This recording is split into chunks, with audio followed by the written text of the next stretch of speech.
ወንጌል ብለን ስንናገር ብዙ ጊዜ የምስራች መልካም ዜና ማለት በክርስቶስ የተፈጸመውን ስራ የመስቀሉን የቤዛነቱን ስራ በእምነት አምነ ተቀበል እያልን ነው ማለት ነው።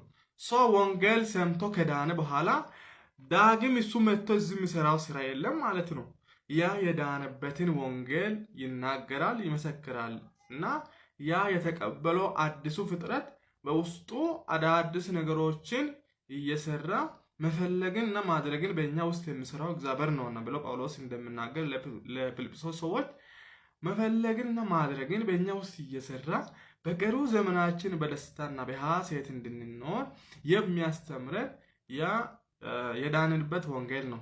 ስለዚህ ነገር ወንጌል ሲባል ብዙ ሰዎች የሚመስላቸው መጽሐፍ ብቻ ነው የሚመስላቸው። ወንጌል ሲባል እኮ የኖህን ታሪክ ወይም የእስራኤልን ታሪክ ወይም የዮሴፍን ታሪክ ሰብኮ መውረድን ብቻ የሚመስላቸው ሰዎች አሉ። ስለዚህ ከወንጌል ወይም ከመጽሐፍ ቅዱስ ውጭ ነው። ወንጌልና መጽሐፍ ይለያያል ማለት ነው። ወንጌል ማለት በመጽሐፍ ቅዱስ ውስጥ የተጻፈ ነገር ግን በክርስቶስ በኩል የተፈጸመ ስራ ማለት ነው። የምስራች ማለት ነው።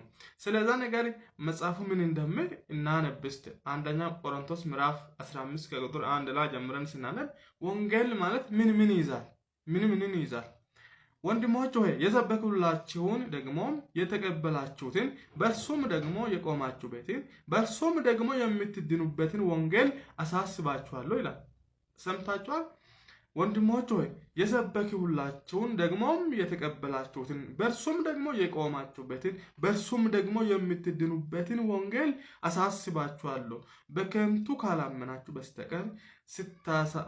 በቀር ብታስቡት በምን ቃል እንደሰበኩላችሁ አሳስባችኋለሁ። እኔ ደግሞ የተቀበሉትን ከሁሉ በፊት አሳልፈ ሰጠኋችሁ ብሎ ምን ይላል?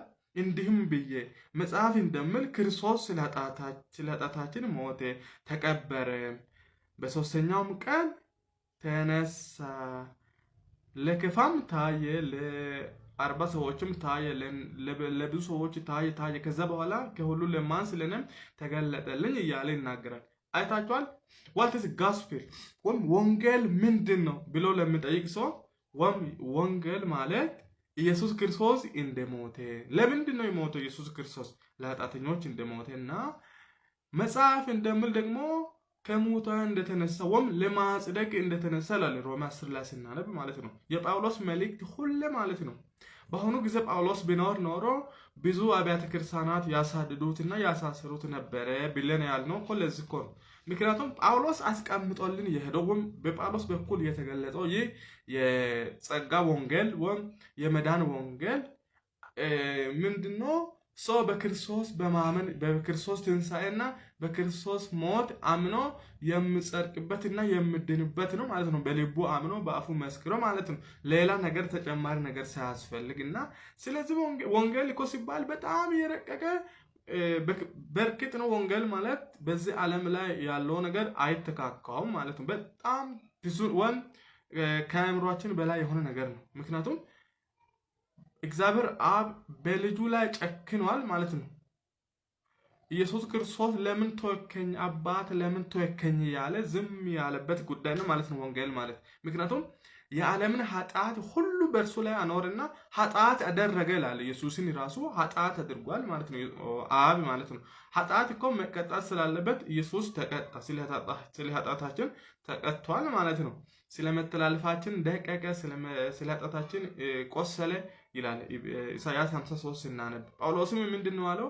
ስለ እኛ ኃጢአት ያላወቀውን ክርስቶስን ኃጢአት አደረገው ይላል። እንጨት ላይ የሚሰቀል ሁሉ የተረገመን ተብሎ እንደተጻፈ ኢየሱስ ክርስቶስ ስለ እኛ እርግማን ሆኗል ማለት ነው። እኛ እኮ ራሳችንን ማዳንና ኢተርናሊ ላይፍ ወይም የዘላለማዊ ሕይወት ማግኘት የማንችል ደካማ ፍጥረት ስለሆነን ያንን እኛን ሳብስቲቱት የሚያደርግልን ወይም እኛን ተክቶ ወይም ትካዊ ሞት የሚሞትልን አንድ ተገኝቷል ማለት ነው። እሱም ማነው? ሰው የሆነ ኢየሱስ ክርስቶስ ነው። የኛ ነገር ይገባዋል ማለት ነው። የኛ ነገር ይገባዋል። ከኃጢአት በቀር በነገር ሁሉ ሰዎቹን ወንድሞቹን ሊመስል ተገባውና ስለዚህ ከስጋና ከደም ተካፈለ ይላል ዕብራውያን ጸሐፊው ምዕራፍ 2 ከቁጥር 15 ላይ ኢየሱስ ሰው ስለሆነ በእርሱ በኩል ወደ እግዚአብሔር የሚመጡትን ፈጽሞ ሊያድናቸውና ሊራራላቸው ይችላል። ምክንያቱም ሰው ሆኗል፣ አይቷል። መሰቃየት እንዳለ፣ ፈተና እንዳለ፣ መራብ እንዳለ፣ መሰደድ እንዳለ ብዙ ነገር አይቷል። ከዛ ቀን ጀምሮ ማለት ነው በኢየሱስ በኩል ወይም በሱ በኩል ወደ አብ የሚመጡትን ሊያድናቸው ይችላል። ምክንያቱም እሱም ተፈትኖ አልፏል። በብዙ ነገር ተፈትኖ ያለፈ በሰማያት ያለፈ ትልቅ ሊቀ ካህናችን ስለሆነ ማለት ነው። ስለዚህ ወንጌል ምንድነው? በኢየሱስ ክርስቶስ ሞትና ትንሣኤ አምኖ መዳን ማለት ነው። ያ ነገር የትንሣኤ ኃይልና የመሞቱ ምስጢር ከገባን ምን እንደሆነ ማለት ወንጌል ምን እንደሆነ እንረዳለን ማለት ነው። ስለዚህ ይህ ደግሞ በጸጋ መዳን ይባላል። ምክንያቱም በጸጋ መዳን ማለት ጸጋ በእምነት አድኗችኋልና ይህም የእግዚአብሔር ስጦታ እንጂ ከእናንተ አይደለም፣ ማንም እንዳይመካ ከስራ አይደለም የሚለው እኮ ሰርተን ለፍተን ግረን ጥረን አይደለም የዳን ነው፣ በክርስቶስ በማመን ብቻ ነው የዳን ነው። ስለዚህ ለመዳን መጀመሪያ ላይ ፕሪኮንዲሽኖች አሉ፣ መጀመሪያ ቅድመ ሁኔታዎች አሉ። እነዛ መሟላት ያለባቸው። ከዛ ውጭ መዳን አይታሰብም የሚሉ ሰዎች እንደዚህ ተብሎ ሲሰበክ በጣም አይዋጥላቸውም። ለምሳሌ መጽሐፍ እንደሚል አንድ ሰው ለመዳን አሁን ለወንጌል ስርጭት ተወጥቶ ብዙ ሰዎች በኢየሱስ ክርስቶስ ኢመኑና ተጣመቁ ከዛ በኋላ ዳኑ ይሉና ቸርች ከወሰዷችሁ በኋላ ምንድነው የሚያደርጉት? ያስተምሩና ያጠምቃሉ። ከዛ በኋላ ለመዳን አሁንም የቤተክርስቲያን ስርዓት አንዳንዶች ስርዓቶች ይቀራሉ። እነዛም አስራት መስጠት፣ ለቄሶች መታዘዝ፣ አንዳንድ የቤተክርስቲያን አስተምሮን መደገፍ እና እንደዛ አይነት ነገሮችን ተልካሻ ነገሮችን በክርስቶስ ወንጌል ላይ ጨማምሮ ማስተማር እንደሌሎቹ እኛ አንሸቃቀጥም የሚለው ጳውሎስ እኮ እንደዛ አይነት ነገር ነው።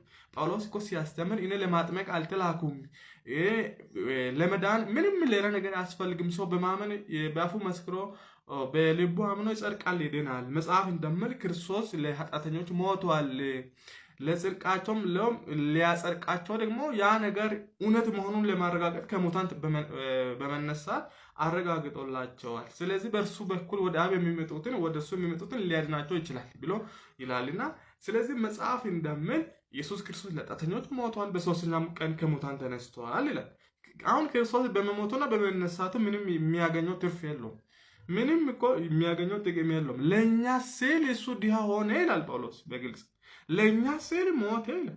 አንድ ሰው አሁን ይገርማቸዋል። ይህ ምስጢር ከገባን እኮ አሁን ከወንጌል ውጭ ሌላ ነገር ማስተማር፣ ከወንጌል ውጭ ስለ እንትና ታሪክ፣ ስለ እንትና ገድል፣ ስለ እንትና ድርሳናት ማንበብ አንችልም። ምክንያቱም ይህ ምስጢር እኮ ታላቅ ነው። አሁን ለምሳሌ አንድ ሰው ሲያስተምር ራሱ ብር ያገኛል። ቤተክርስቲያን ውስጥ የተቀጠረ ሰው አንድን ነገር ለቤተክርስቲያን ኮንትሪቢዩሽን ሳያደርግ የሆነ ነገር ይሰጠዋል፣ ይከፈለዋል።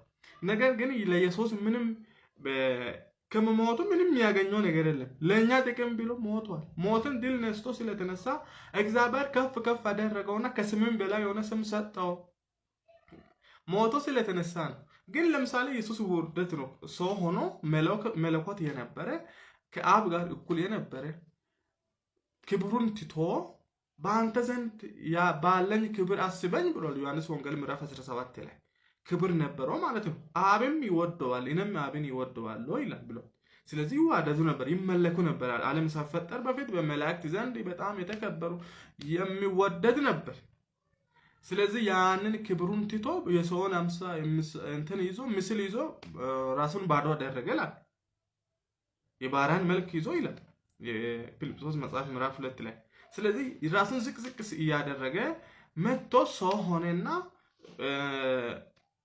የኛን ነገር ሁሉ ተረዳ፣ አየ። ስለዛ መሞት ካስፈለገ ይሞትላቸዋለሁ ብሎ መጣና ለአብ ወይም ለአባቱ ታዞ ያንን ሁሉ ፈጸመልን ማለት ነው። ይህ ምስጢር ከገባን ወይም ኢንካርኔሽን ይባላል፣ ወይም አምላክ ሰው የሆነበት ምክንያት ማለት ነው። መለኮት ነበረ፣